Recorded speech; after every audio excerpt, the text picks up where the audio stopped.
پاگل خانے کا ڈاکٹر نئے داخل ہونے والے مریضوں کا معائنہ کر رہا تھا۔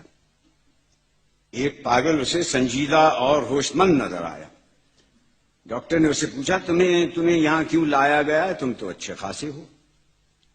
پاگل نے جواب دیا، جناب میں صحت مند ہوں، ٹھیک۔ دراصل ہوا یہ کہ میں نے ایک عورت سے شادی کر لی جس کی ایک 18 سال کی جوان لڑکی تھی۔ وہ بھی اپنے ماں کے ساتھ میرے گھر میں رہنے لگی۔ اتفاق سے وہ لڑکی میرے باپ کو پسند آ گئی اور اس نے اس سے نکاح کر لیا۔ اس دن سے میری بیوی میرے باپ کی ساس بن گئی۔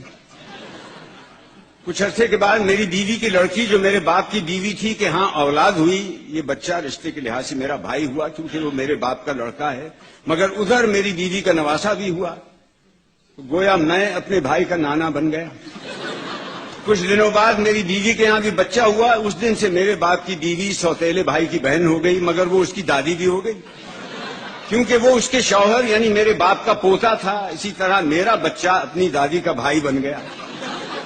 اب ذرا سوچئے ڈاکٹر صاحب، میری سوتیلی ماں یعنی میری بیوی کی لڑکی میرے بیٹے کی بہن بھی ہو گئی تو میرا بیٹا میرا ماموں بن گیا اور میں اس کا بھانجا، جبکہ میں خود اس کا نانا بھی ہوں اور میرے باپ کا لڑکا جو میری بیوی کی لڑکی کا بیٹا ہے وہ میرا بھائی بھی ہے، میرا نواسا بھی۔ ڈاکٹر نے کہا خدا کے واسطے بند کرو ورنہ میں پاگل ہو جاؤں۔